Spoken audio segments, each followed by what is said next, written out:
Assalamualaikum warahmatullahi wabarakatuh. Salam sejahtera bagi kita semua. Jumpa lagi di pembelajaran e-learning SMK Pelita Ciampea untuk kelas Tata Boga kelas 11. Di sini kita akan membahas tentang cara membuat kue dari adonan lembaran puff pastry sheet. Sebelum membahas tentang cara membuat kue dari adonan lembaran puff pastry sheet, kita bahas dulu apa perbedaan antara puff pastry, Danish puff pastry, dan croissant pastry. Puff pastry merupakan pastry yang memiliki adonan tanpa ragi. Adonan puff pastry disusun oleh adonan dasar dan lemak roll-in atau pelapis. Suhu dan waktu pemanggangan tergantung pada jenis pastry yang dibuat, ukuran pastry dan isi yang digunakan. Contoh, produk tanpa isi dipanggang pada suhu antara 210 derajat sampai dengan 230 derajat Celcius. Produk dengan isi daging atau buah dipanggang pada suhu antara 190 sampai dengan 210 derajat Celcius. Sedangkan Danish puff pastry adalah dibuat dari adonan beragi dan lemak roll-in dan biasanya memiliki topping atau isi yang manis. Untuk pembakaran di oven Danish pastry berada di suhu oven 180 derajat Celcius selama 20 hingga 25 menit dan sebelumnya harus melalui proses proofing selama 20 menit. Croissant pastry. Croissant atau pastry yang dikembang oleh ragi adalah adonan croissant pada dasarnya hampir sama dengan adonan Danish. Namun Danish lebih banyak menggunakan gula dan telur sehingga rasanya lebih manis dan lebih empuk. Proses pembanggangan untuk croissant pastry ada di suhu oven 200 derajat Celcius selama 20 menit dan sebelumnya harus melalui proses proofing selama 20 menit. Selanjutnya mari kita berkreasi dengan puff pastry, Danish puff pastry, dan croissant. Cream horn.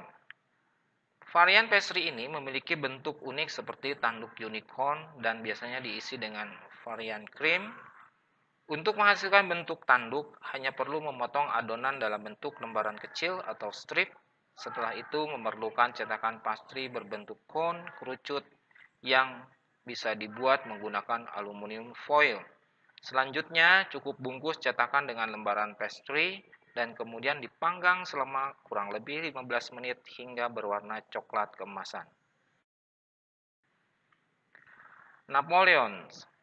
Pastry jenis Napoleons ini memiliki ciri pastry yang berlapis-lapis, terbentuk dari pastry yang diberikan topping krim di atasnya, yang kemudian diberikan krim lagi hingga diakhiri sugar glaze di paling atas. Sekilas, varian pastry ini terlihat mirip dengan millefeuille, sehingga banyak yang menyebutkan dengan istilah Napoleon's millefeuille pastry. Raisin puff. Jenis pastry ini cukup populer di masyarakat karena rasanya yang nikmat dan mudah dibuat. Pada dasarnya, raisin puff ini merupakan olahan adonan pastry yang diberikan butiran kismis. Untuk menambah aroma, tidak jarang juga diberikan bubuk kayu manis sehingga membuat kue lebih harum dan lezat. Fall au vent. Pastry yang satu ini terkenal dengan ukuran one bit size. Fall au vent adalah jenis pastry berbentuk kotak atau bundar berukuran kecil yang di bagian tengahnya berlubang sebagai tempat isiannya.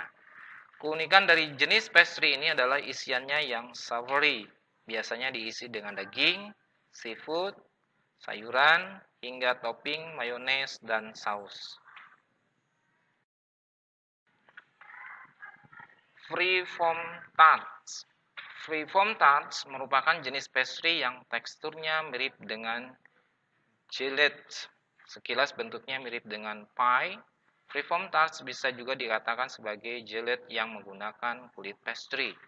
Cukup bentuk adonan pastry dengan bentuk bundar, panggang dengan teknik blind bake, lalu berikan isian di tengahnya. Isiannya bisa menggunakan bahan-bahan manis atau savory. Jacon Impreme. Jacon Impreme adalah dessert yang terbuat dari lapisan puff pastry dan krim yang terbungkus dalam sponge cake lembut. Adonan sponge cake membungkus dan menyeliputi lapisan pastry dan krim sehingga memberikan sensasi lembut dan renyah yang bersamaan. Palmiers sering disebut sebagai orejas yang secara harfiah memiliki arti telinga. Pastry ini memang memiliki bentuk yang mirip dengan telinga. Pastry spiral ini dibuat dengan menggunakan campuran puff pastry, kayu manis, butiran gula yang digulung ke dalam dari dua arah sehingga membentuk adonan spiral, manis, renyah, dan adiktif. Choco Danish Pastry. Strawberry Almond Pastry. Croissant. Demikian materi pembelajaran kali ini, mudah-mudahan bisa difahami dan ada manfaatnya buat kalian semua. Tetap semangat belajar. Assalamualaikum warahmatullahi wabarakatuh. Salam sejahtera bagi kita semua.